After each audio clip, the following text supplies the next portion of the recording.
Assalamualaikum warahmatullahi wabarakatuh. Asyhadu an la ilaha illallah wa asyhadu anna Muhammadan abduhu wa rasuluhu. Allahumma shalli sallim barik ala sayyidina Muhammad wa ala ali sayyidina Muhammad. Amma ba'du. Kajian hadis Arba'in Nawawi ke-39. Hukum tidak sengaja, lupa dan dipaksa. An Ibni Abbasin radhiyallahu anhuma anna Rasulullah sallallahu alaihi wasallam qala, "Innallaha tajawaza li an ummati al-khata'a wa nisyana wa mastukrihu alaihi." Hadisun hasan rawahu Ibnu Majah wal Baihaqi wa ghairuhuma.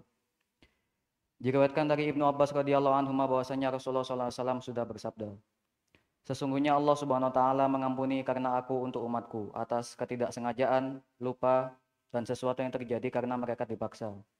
Hadis hasan riwayat Ibnu Majah, Al Baihaqi dan yang lain.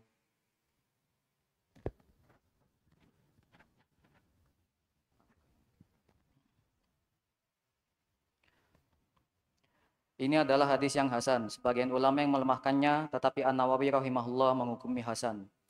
Para ulama mengatakan bahwa apapun yang terjadi dikatakan oleh para ulama tentang kelemahannya, maka kandungan hadis ini didukung oleh ayat yang jelas dan tegas. Maka An-Nawawi rahimahullah menyimpulkan bahwa hadisnya adalah hasan. Pengampunan dari Allah SWT ini karena keutamaan Rasulullah SAW dengan atas 3 perkara. Yang pertama, ketidaksengajaan. Ketidaksengajaan adalah sesuatu yang terjadi karena tidak sengaja. Misal ketika ada seseorang yang ingin berburu, dia melepaskan panahnya ketika melihat binatang buruan. Tapi kemudian ternyata tanpa disadari ada seorang muslim yang berada di dekat binatang buruan itu sehingga terkena anak panahnya dan membunuh muslim tersebut. Maka ini berarti adalah ketidaksengajaan. Membunuh seorang muslim tentunya adalah sebuah dosa, apalagi dosa besar ya. Tapi kalau itu terjadi karena ketidaksengajaan, maka Allah Subhanahu wa taala mengampuni dosa tersebut. Demikian halnya apa yang terjadi di zaman Rasulullah SAW, di mana ada seorang sahabat bernama Muawiyah bin Al-Hakam yang belum sampai kepada beliau wahyu berupa larangan untuk berbicara dalam sholat. Maka kemudian turunlah larangan tersebut dari Allah Subhanahu wa taala yang berbunyi, "Waqumu lillahi qanitin." Dan berdirilah untuk Allah Subhanahu wa taala dengan khusyuk. Quran surat Al-Baqarah ayat 238. Ini adalah perintah untuk diam dalam sholat dan tidak berbicara. Akan tetapi sahabat Muawiyah bin Al-Hakam tidak mengetahui turunnya ayat ini sehingga belum sampai kepada beliau wahyu ini. Setelah selesai sholat, Rasulullah SAW mendatanginya dan mengatakan, sholat ini tidaklah sah karena di dalamnya terdapat sesuatu dari pembicaraan manusia. Sesungguhnya yang ada dalam sholat ini hanyalah tasbih, takbir, dan membaca Al-Quran. Rawahu Muslim. Karena beliau tidak tahu maka beliau jatuh pada ketidaksengajaan, maka kesalahan ini dimaafkan oleh Allah SWT. Dalam hadis tidak disebutkan bahwasanya Nabi Muhammad SAW memerintahkan sahabat Muawiyah bin Al-Hakam untuk mengulangi sholatnya. Lalu yang kedua, kesalahan karena lupa. Kesalahan terjadi karena lupa juga dimaafkan oleh Allah SWT. Dan di antara contohnya adalah ketika seorang sedang sholat kemudian dia mendengar ada yang mengetuk pintu dan mengatakan Assalamualaikum.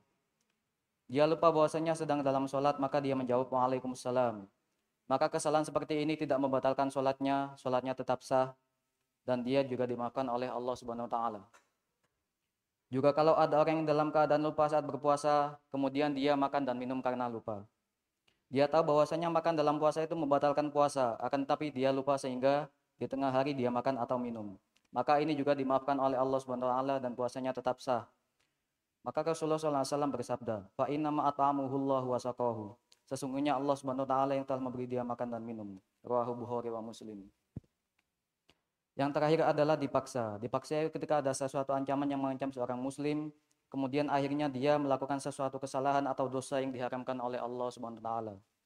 Tentunya yang memaksa ini benar-benar bisa untuk melakukan ancamannya kepada seorang yang dipaksa.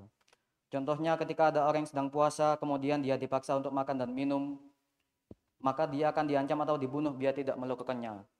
Maka orang tersebut memasukkan makanan ke mulut dan dalam kondisi seperti itu Allah Subhanahu wa taala telah mengampuni kesalahan yang terjadi. Dia tidak berdosa di sisi Allah Subhanahu wa taala, puasanya tetap sah dan dia boleh melanjutkan puasanya. Demikianlah kultum singkat yang dapat saya sampaikan. Semoga dapat bermanfaat untuk kita semua. Mohon maaf atas kekhilafan kata dan perbuatan. Semoga Allah membimbing kita semua ke jalan yang benar. Allahumma shalli wa sallim barik ala sayyidina Muhammad wa ala ali sayyidina Muhammad alhamdulillahil alamin.